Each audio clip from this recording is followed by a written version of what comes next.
everybody, this is Walt, This is Max, and you are listening to our podcast on the ABCs of rock and metal. also called Anti-Simil because we pick those albums that are underrated or otherwise under the radar. Last time we did AC/DC. Today we are doing who, Walt? Alice in Chains, Alice in self-titled. Chains, self-titled. So give me some context on this album here, Walt. Well, this was their last record with Lane Staley before he passed away. Well, before he OD'd, really. Yeah. Sadly. Yeah. And I have to admit, as a side note, we were saddened, very, very saddened, but not shocked. Yeah. Sadly. Okay. He was using during this album, from what I understand, right? Oh, yeah. You can tell, especially in the music videos. Yeah, yeah. It's blatantly obvious. So what would you consider the standard albums by Alice in Chains? And why are we picking this one? Well, everybody loves Dirt, their second full-length album that had such hits as Rooster, and actually we're not talking about those records. No, we're not. But those, yeah. The first two albums are the ones that everybody plays or had or knows, or that's in a jukebox somewhere. Why do you feel like this one deserves attention? One, I had to mention that it's the last record with Staley. Yeah. Two, it wasn't as successful as the previous albums. Not a lot of radio-friendly tracks on this one. No. Right? No, it's a very dark. It's moody. For Alice in Chains, though, we're talking. Yeah. The scale of dark is set someplace pretty low for Alice in Chains, right? Oh, yeah. Yeah. They're one of the darkest bands running.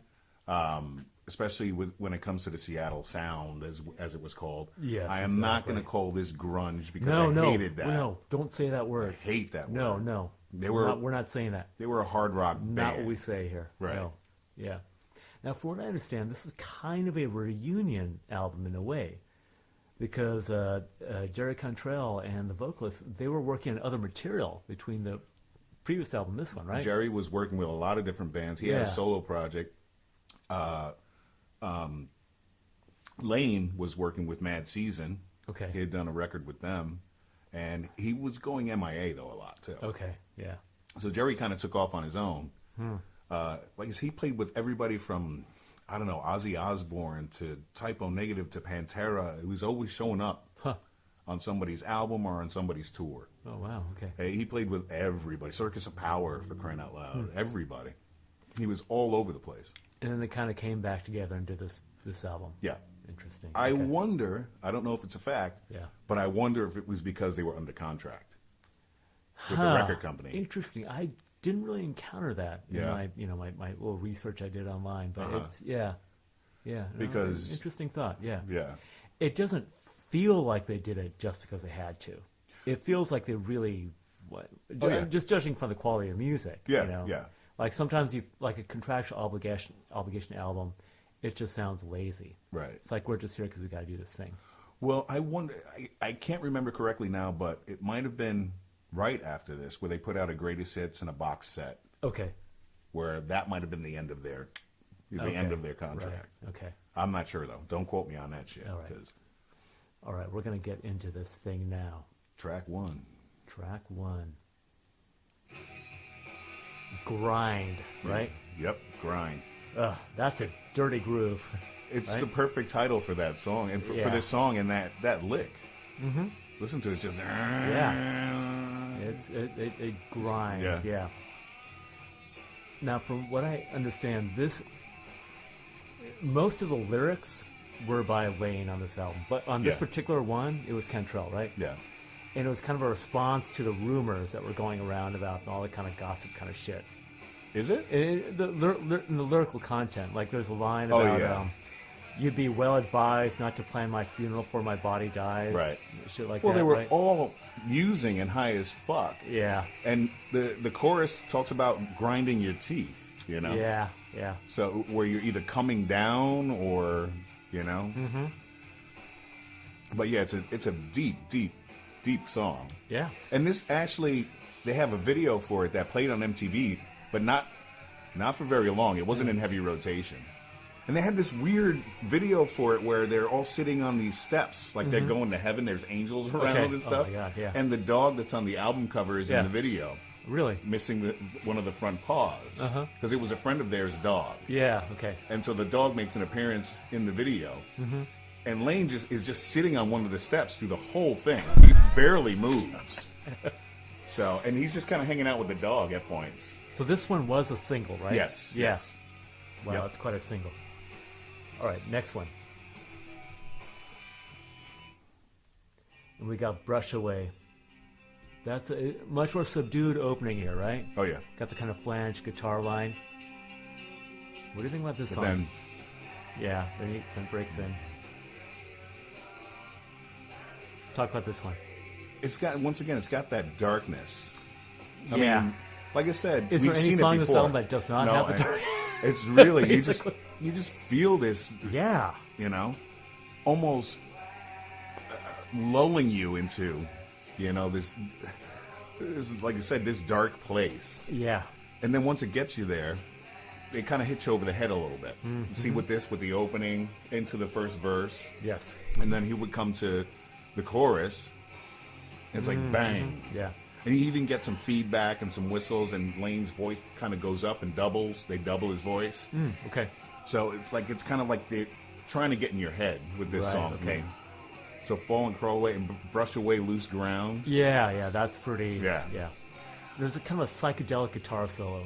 Oh, yeah. Cantrell always introduced yeah. some elements of that in his work. He's a really interesting guitarist. I think he's a great guitar player. Yeah. I think he really is. And Yeah. at least he's getting his due, That's good. which is, Yeah. you know, because a lot of guys go by and they don't get their due in my book. Some of them. You know.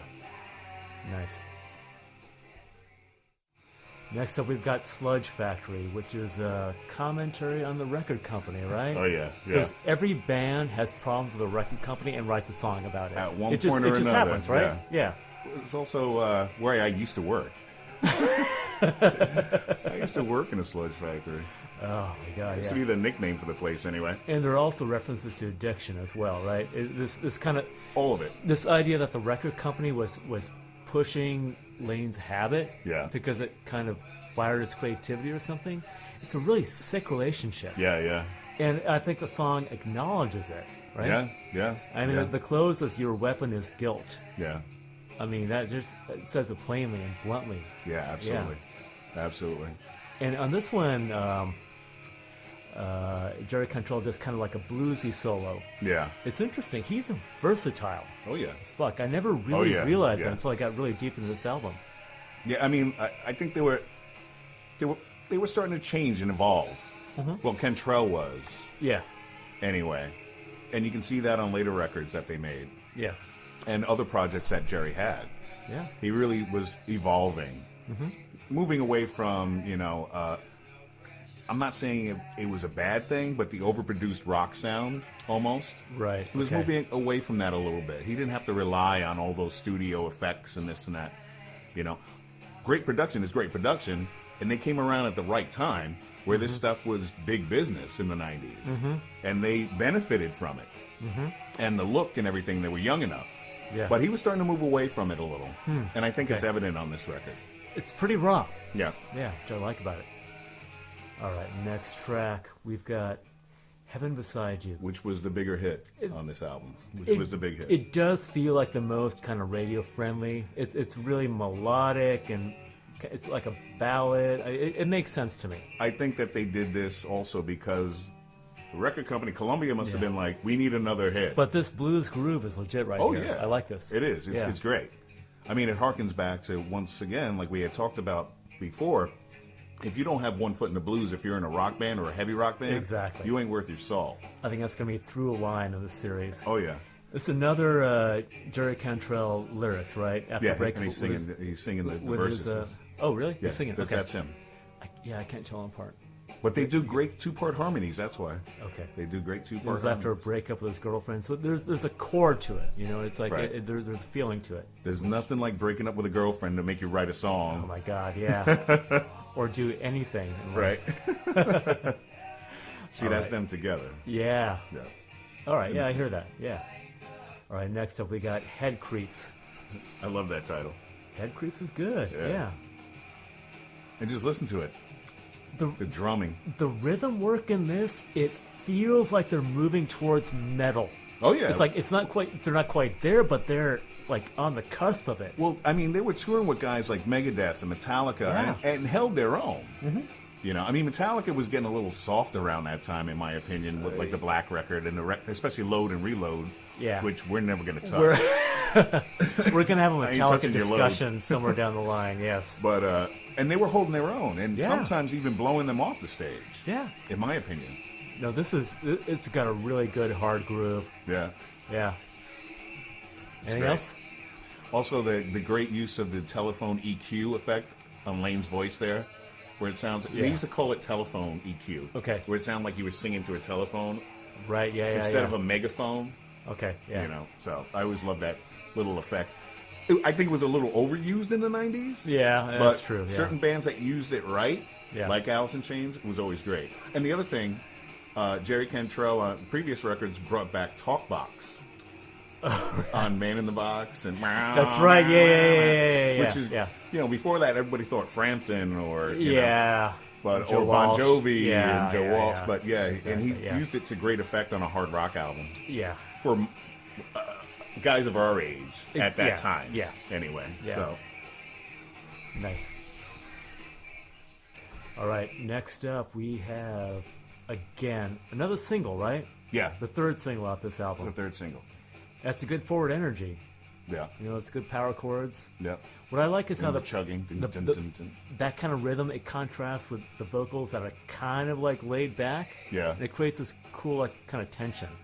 See, I wonder if a lot of it was as plotted out as we'd like to think it was, or if it was just Lane just high again. Let him sing it the way he wants to sing it. We'll work it out. I think this stuff just happens in the studio. Me and Mark used to like to call it the happy accidents.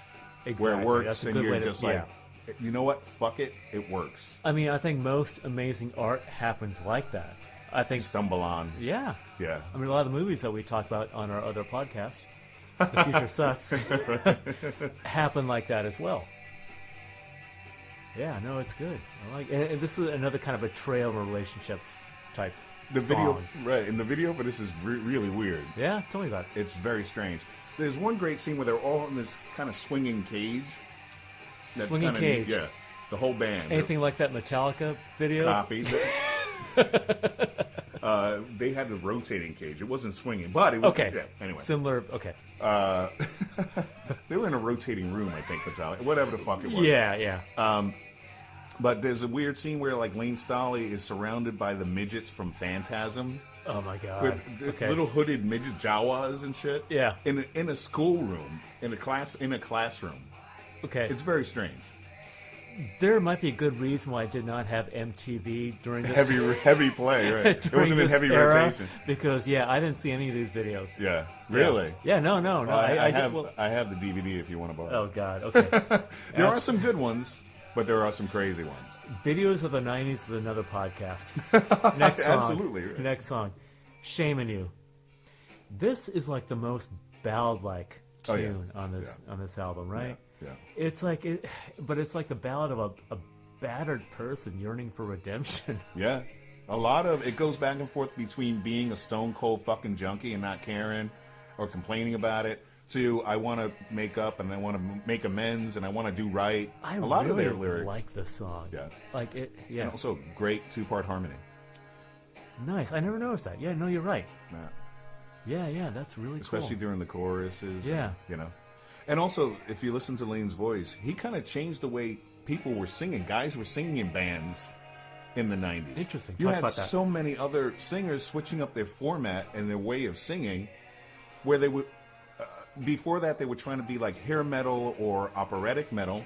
Okay. And then here comes guys like Lane Staley and Jerry Cantrell and even Chris Cornell, where they had these baritone voices at points, and everybody started doing that. Okay. And all these other copycat bands started popping up, like who? Your Creed and Godsmack, and there were so many other bands around. Godsmack was a little later, but where you had these bands that were all kind of trying to sing the same way. I mean, I remember there was one band in particular, the Almighty, when they came out, they were more like the Cult and like Sisters of Mercy. Yeah. And then this stuff happened, and they tried to switch to the same kind of sound. And it felt so phony. Okay, yeah. It's just like, guys, do what you do best. Yeah. Don't try to switch because this is going to sell you a record. Yeah, okay. I could also see record companies pressuring them, like, why can't you be more like Alice in Chains? That's what the kids are into now. You got to sound like that, you know? Such bullshit. Yeah. Be who you are. And when you think about it, too, when you listen to Lane's voice, on paper, it should not work. Okay. It's very nasal. He's got a very nasally... He gets up there, but he's, you know, like... Case in point. I mean, with a different band, I probably would not like his voice. Okay. But I think it meshes really, really well with what the other members are doing. Right. Quite honestly. Right. You know? Well, he also did, like I said, did a record with some of the guys from Pearl Jam and Screaming Trees, Mad Season. Okay. I don't know. And he's great on that. Okay. You're talking about totally different members, and he's still good on that too. Similar type of music, maybe. Yeah, it's a little more. Yeah, it's a little. It leans a little bit more towards the Pearl Jam side. Of that era, Mad Season. You know, there are songs that it does sound like Alice in Chains and Pearl Jam got into a car crash, which sounds kind of awesome, quite honestly. Right. Question is, who's still alive after that? Yeah. All right. Well, almost everybody's gone at this point. All right. I hate to cut this song off, but we got to move on. Okay, next up we got God Am, which I just kind of love as a title. Yeah, yeah. You know, like there's just kind of the pun in there. Yeah, double entendre. And there's, I like the lyrics. It's Job-like. Right. You know? Right. That stupid joke in the beginning? No, I didn't catch it. What is it? Sure, God's all-powerful, but does he have lips? Yeah. Whoa. Yeah. He's high, obviously. Yeah. He's high on something. But it's real. There's something just questioning about it. And I think the percussion on this is massive. Oh, yeah. Right? Yeah. Who was the drummer again? I don't recall his name. Oh, my God. I always blank out on his name. Hold on. Let me get... I'm going to get down to the brass tacks here. We're going to listen to this track while we... Walt inspects the liner notes. That's what we're going to do here. When did they start making print so goddamn small? Actually, this was printed in, I don't know, in like 1990 something. Well, the CDs, it's so small. I know, you can hardly it is, read that shit, right? See, I never should have forgotten it. It's Sean Kinney. But it's Sean Kinney. Again, Walt, I don't have the musical like vocabulary, but there's just something about it. I don't know if it's like the... how would you describe the percussion? There's something interesting about it, that kind of... Well, how does it make you feel? There's something spare, but big at the same time. It's got space, but it's a good way to describe it. He's hitting hard. He's hitting hard, okay. Giving space for the band, but still really delivering. That's what I'm feeling. Okay. Now, we want to talk about all the members here. From what I understand... Also, I'm sorry, I didn't mean to cut you off. No, please, go on. When you really listen to it, and I would like to get confirmation on this, but I think that he's just behind the beat. Maybe that's what I'm feeling. He's just behind I think that's what I'm feeling. There's something a little bit off that gives it a good tension. Yeah. He's just right behind it. Good. I'm glad you said that, because it's like I feel these things intuitively, but I don't know how to describe them or understand them. Right. That's why I got to do this with you and not alone. Well, sometimes I can't describe it either. From what I understand, this is also the first album with a new bassist, Mike Inez, right? Mike Inez, yeah. And talk about his work a little bit. He also played with... if I remember right, well, he was on one of Jerry's solo records. He also worked with Ozzy Osbourne at one point. Huh. And a number of other bands. I think he was a session guy for a little while. Okay. Also. And, so I think, if I remember correctly, I remember seeing him playing with Ozzy. Really? Okay. Is this after the Randy Rhoads era, or? Oh, way after. Okay, all right. Way after. We're talking about when Oz was back with... I can't remember the name of the record right now, but it was during the 90s and late 80s. Sure. Around there. Okay. Zakk Wylde was in the band. It might have been on the tours, I think, but maybe not on the records. Okay. I think he toured with Oz. Okay, I got you. Okay. So, but please correct me, guys, if I'm wrong. Yeah. Make comments, hit please. us up. Yeah. Because I don't want to go back to the Wikipedias. No, we hate the Wikipedias. Okay. Next up, we have So Close. This one's real. It's the shortest song on the album, right? Yeah. It's simple. It's forward driving. Yep. Once again, simple metal and punk elements. It reminds me something of the melody. It makes me think of Not Your Stepping Stone. Really? Yeah. Okay. When the main part comes in, there's just Not Your Stepping Stone. I don't know. I can see that. I don't know. Hey man. What are your feelings? What do you think about this one? Like I said, for the simplicity of it, it harkens back to old school type metal and punk for me, you know. Mm-hmm. And I'm sure they wrote it in 2 seconds, most likely. But but they're still delivering the pain with it, you know, which is great, you know. Yeah. And then it's got more layers than we're giving it credit for, and a little crescendo here, and then it goes back to the driving beat. Okay, I'm hearing that. So okay. Yeah. All right. And how else is he going to sing that line if you don't slow it down a little bit? You know, the way he delivers it, you know. Okay, I gotcha. So close now. Okay, nice. And it's great, you know, and then the woo-hoo, his little tildes that he would do. That's cool. All right. That's cool. Seeing the little, I always like the little under things that you got to look for. If you really like a band that you know, because the day is always, when I miss the days of going home with the record, going through all the liner notes, listening to everything. I know, right? Listening to it like 3 times in a row. Obsessively. Yeah. And then you get up the next day, if it's a Saturday, and you put it on first thing in the morning as you're, you know. Because you couldn't just grab any album ever made off the internet. Right. Yeah, you bought this damn thing. Yeah. You're going to listen to it. Yeah, You're going to pay attention to it, admire the artwork, right? or critique the artwork. Or just say, man, the cover sucks, but this album's great. Yeah. You know? Back in my day. I had to walk to the record store barefoot in the snow uphill. Exactly. Both ways. All right. Nothing song. Next up. This is, from what I understand, this is kind of like about getting through a tough recording session. Yeah. But it's got this like process. Listless, like grinding quality. Which, go on. I'm sorry, I didn't mean to cut you No, off. please. Lyrically, it does. From what he's describing, day and night, trying to get the record done, trying to work on a track. You know, after a while, it can break you down a little where you got to walk away from it. Yeah. But, you know, you got to produce the product. You got to get it done. Otherwise, it's going to haunt you forever, or the record company is going to fire you. So, you know. But, yeah, you're right. It does have this kind of like almost mechanical quality. Well, I can relate to it because it just feels like that's life. Yeah, you just gotta like grind through every goddamn day, right? You know, and like get through, and like all the shit just keeps happening again. It's like, what is this? Is this Tuesday? Is it Friday? Because it's the same shit I dealt with on Tuesday. Right. You know, like over and over again. Yeah, you just say, why should I be working so late? In the lyrics, yeah. Which happens at any job pretty much. You don't have to be playing music for that kind of shit. See, that's the thing. Even if it's something you love, there's always going to be that moment of, man, this is sucking right now. And anything that you do as a job is going to start sucking. At one point or another. Let's face it, yeah. Or you'll just have that moment or two here and there, if you're really lucky. Yeah. But Alice in Chains seems to have had a lot of sucky moments. As much as I love them for it.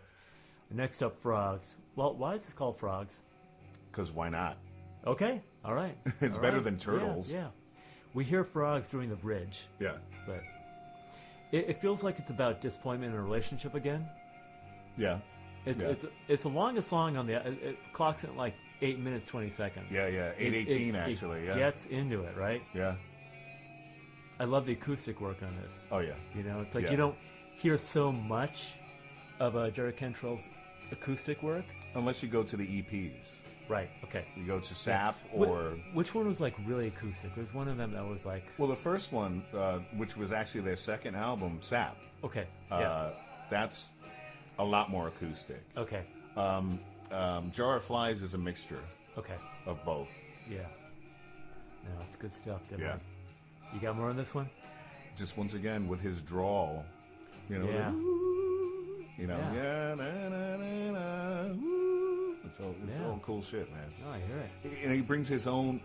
He figured out his own way to be soulful almost in his vocal delivery. I feel that in this one. Yeah. All right. Well, we got some bonus tracks for this album. Tell me about this one. This is What the Hell Have I? And it was recorded right before they recorded the self-titled album. Okay. It was for a movie soundtrack. Can you guess which one? No. It was an Arnold Schwarzenegger film. Which Does that one? give you a hint? The Last Action Hero. Oh my God, I never saw that one. Okay. And it is the best song on that soundtrack. I would hope so. And I haven't even heard the soundtrack, and I agree. Exactly. This is a good song. Yeah. It made people want to buy that soundtrack. Yeah. And I was so sad when records came out, their own records, that it wasn't on. Yeah. Until they put out a box set. Okay. And of course, then I had to get the box set. Yeah. Well, actually, my buddy had to. Mark bought it for me, which as a birthday gift. So. Yeah. Nice. So great song. Wild video, too, once again. This is one of their better videos, where they just shoot the band from different angles with weird, freaky masks behind them, surrounding them. Okay. Huh. But once again, focusing on the dangers of addiction and being close with people that are also addicted. Right. Okay. So, but I think it's an awesome track. Cool. And I think overlooked very often because, like I said, if you don't have the box set, you got to go hunting for it. Yeah. So. Okay, cool. All right, we got one more in that vein here now. What is this one called? The Killer Is Me. All right, The Killer Is Me. Now, this is during their Unplugged session at MTV. Okay. Talk about it. This was supposedly on an album that they released before Facelift. Okay. Which no one in the world can find to this day. Okay. I've looked for it. So if you're out there and you have this so-called Alice in Chains album that came out before Facelift, or their demo tape, or what have you, I'd really like to hear this thing. Yeah. But they redid it for their Unplugged session, which was right after the making of the self-titled. Mm-hmm. Okay. During this Unplugged session. Yeah. And if you listen to it, great harmonies once again. Nice. Great guitar work by Cantrell. Yeah. So I'm curious to hear what the original track sounded like. Okay. Because they did such a beautiful job on this. Yeah. No, nicely done. All right, next up, last song on the album, we got Over Now. It starts with taps. Yeah. And it's kind of about the end of a relationship. Well, once again, I was thinking that they were thinking this was it for the band. Okay. I think that they kind of thought that this might be our last record. They kind of knew that at the point. Yeah. It's also kind of about the end of a relationship. Again, lyrics by Cantrell. Right. Who was going through that process at that time. He was breaking up with somebody, or he had, right? I don't know. I don't know nothing about his personal life, to be honest with you. I didn't read any, any of that girl stuff. Yeah, I can relate to the man. Aspect. Okay, then here it comes in. Yeah. And you can almost hear you can almost hear every string. Yeah. It's got a real nice warm sound here. Yeah. You can almost hear the body of the guitar. Yeah. I gotcha. Yeah. The acoustic of the body of the guitar. Yeah. Well, like I said, if you talk about a relationship, I mean, if you're in a band and you're in a band for so many years since you were kids, it's a relationship. That's totally a relationship, yeah. So he could be talking about that too. That's true. You're right. Yeah. You spend time together. You might hate each other at the end of it or whatever, but you still had a long-standing relationship with this person that you were on the road with, made music with, cut records with, did all kinds of drugs with. Yeah, exactly. Drank a river in your time with, so. All right, gun to your head. Top song on this album. Oh boy, that's always tough. I know, we gotta do this thing. That's always tough. We gotta do this thing. That's why I call it gun to the head. Right. Okay. Gun to the head. I'm kind of pressed between Sludge Factory or Head Creeps. Okay. But if I had to pick between those two, I'd probably go Sludge Factory. Sludge Factory is very good. Yeah, I like that one a lot. Yeah. What about you? Gun to your head. Shaming you. Oh yeah. I really really like that song. Cool. I keep coming back to it. Yeah. Yeah, Nice. I don't know, it just resonates with me. Nice. All right, again, gun to your head, bottom song. The song that I would maybe skip on the record. But... Or just the one you think is the weakest effort. If you had to lose one song off this album, which one is that going to be? Oh man, that's tough. Yeah, no. You know what? Maybe because I've heard it so many times. Can I still remember it even if I skip it? Yes. Okay. Yeah. I would go Heaven Beside You. Because that was played and played and played all the time. I hear you on that. So I might skip that one. No, I got you on that one. That had heavy radio play. It feels almost too radio friendly for this album, in a way. Okay, yeah, you know what I mean? Yeah, I'll go with that. that. Yeah, no, I do feel you. Yeah. For me, it's So Close. Okay. Maybe because it's so short that it's easy to just like lose it and forget about it. Right. But I because so many of them are so like epic and they take their time like winding out and getting into things, and So Close is just like, really, we're done now? Yeah. You know, it's like I feel like a woman at this point after it's like, really, that was it? I was just like, you told me this would be like at least 10 minutes. Like, what's going on here? So yeah, if I had to pick, yeah. Okay. All right. And the other thing we talked about is the album cover. Yes. How do you feel? I like it. It's a sad dog. Man. And they tried to dress it up on the actual CD release with this lime green, iridescent cover like with a purple, sickly lime green. Yeah, it's like green and purple. It's like Halloween colors. Yeah. But still, I still dig it.